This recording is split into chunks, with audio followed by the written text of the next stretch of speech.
চিংড়ি মাছ দিয়ে ওলের এই রেসিপিটি এইভাবে তৈরি করলে খেতে কিন্তু দারুণ হয়। নমস্কার বন্ধুরা, কিচেন অপশনটাই চ্যানেলে আপনাদের স্বাগত। আজকে এই রেসিপি ওল চিংড়ি। আমি এখানে পরিমাণ মতো ওল, আলু আর কিছুটা পরিমাণ চিংড়ি মাছ নুন হলুদ মাখিয়ে নিয়েছি। আর ওল আর আলুটাকেও বেশ ভালো করে ধুয়ে নিয়েছি। গ্যাসের উপর একটা বাটিতে বেশ খানিকটা জল বসিয়ে দিয়েছি। এর মধ্যে দিয়ে দিলাম হাফ চামচ লবণ আর হাফ চামচ হলুদ। জলটা যখন উষ্ণ গরম হবে তখন ওলগুলোকে দিয়ে দেব।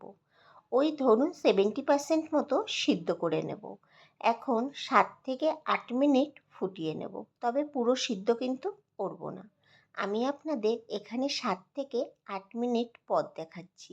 একটু দেখে নিলাম অনেকটাই সিদ্ধ হয়ে গেছে। এখন জল ঝরিয়ে বাটির থেকে নামিয়ে নেব। অন্যদিকে কড়াইতে বেশ খানিকটা তেল বসিয়ে দিয়েছি। তেলটা ভালো মতো গরম হয়ে গেলে আলুগুলোকে ভাজার জন্য দিয়ে দিচ্ছি। আলুগুলোকে আমি আগের থেকেই নুন হলুদ মাখিয়ে রেখেছিলাম। এখন গ্যাসের ফ্লেমটাকে মিডিয়ামে রেখে আলুটাকে একটু লাল করে ভেজে নেব। যখন আলুগুলো এরকম লাল হয়ে আসবে তখন কড়াই থেকে তুলে নেব। এবার তেলের মধ্যে চিংড়ি মাছগুলোকে ভাজার জন্য দিয়ে দিচ্ছি। তবে চিংড়ি মাছ কিন্তু বেশি ভাজলে শক্ত হয়ে যায়। ওই 2 থেকে 3 মিনিট নাড়াচাড়া করে নেব গ্যাসের ফ্লেমটাকে মিডিয়ামে রেখে। যখন নাড়তে নাড়তে চিংড়ি মাছগুলো এরকম হালকা লাল হয়ে আসবে তখন মাছগুলোকে অন্য পাত্রে তুলে নেব। এবার তেলের মধ্যে দিয়ে দেব গোটা জিরে, শুকনো লঙ্কা আর গোটা গরম মশলা ফোড়ন। ফোড়নটাকে কয়েক সেকেন্ড একটু ভেজে নিচ্ছি। এর মধ্যে দিয়ে দিচ্ছি মাঝারি সাইজের 2টো পেঁয়াজ কুচি আর দিয়ে দেব একটা টমেটো কুচি। পেঁয়াজ আর টমেটোটাকে তেলের মধ্যে একটু নাড়াচাড়া করে নেব। এবার এর মধ্যে দিয়ে দেব পরিমাণ মতো লবণ। লবণটা দেওয়াতে পেঁয়াজ আর টমেটোটা খুব তাড়াতাড়ি নরম হয়ে যাবে। গ্যাসের ফ্লেমটাকে মিডিয়ামে রেখে 5 থেকে 6 মিনিট নেড়ে নেব। 5 থেকে 6 মিনিট পর দেখুন টমেটো আর পেঁয়াজটা বেশ নরম হয়ে এসছে।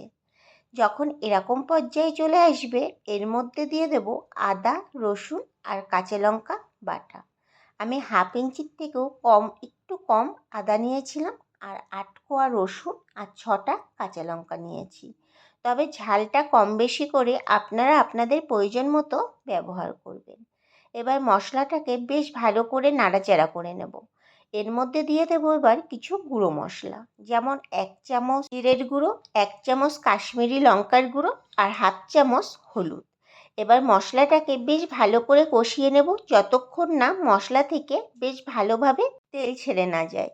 এবার অল্প অল্প জল দিয়ে মশলাটাকে কষিয়ে নিয়েছিলাম। দেখুন মশলা থেকে কিন্তু তেল ছেড়ে গেছে। যখন এরকম পর্যায়ে চলে আসবে তখন এর মধ্যে ওল এবং ভেজে রাখা আলুগুলোকে দিয়ে দেব। ওল আর আলুগুলোকে দিয়ে আরও আমি 3 থেকে 4 মিনিট কষিয়ে নেব। এই সময়ও গ্যাসের ফ্লেমটাকে আমি মিডিয়ামেই রেখেছিলাম। এটা যদি তখন পুরো সিদ্ধ করে নিতাম তাহলে মশলার সাথে এত সুন্দর কষানো যেত না, তাহলে ওলগুলো কিন্তু ভেঙে যেত।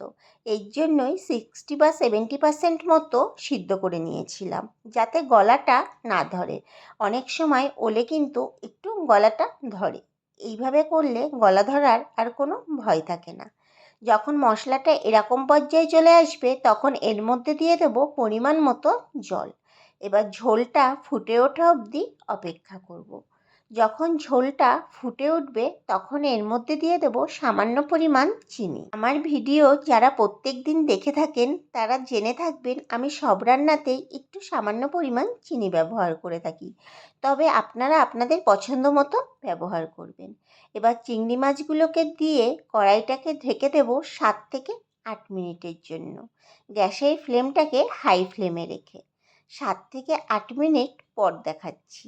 এখন একটু নেড়ে নেব আর দেখে নেব সব কিছু ভালো মতো সিদ্ধ হয়েছে কিনা।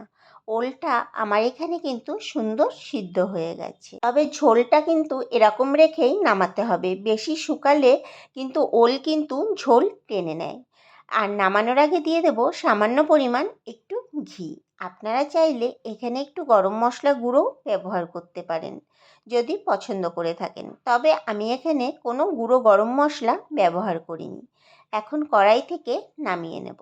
তৈরি হয়ে গেল দারুণ স্বাদের ওল চিংড়ি রেসিপি। এইভাবে একদিন বাড়িতে করে দেখবেন, খেতে কিন্তু দারুণ হয়।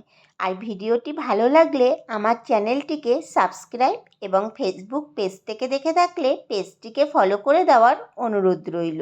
দেখা হচ্ছে নতুন একটি ভিডিওতে।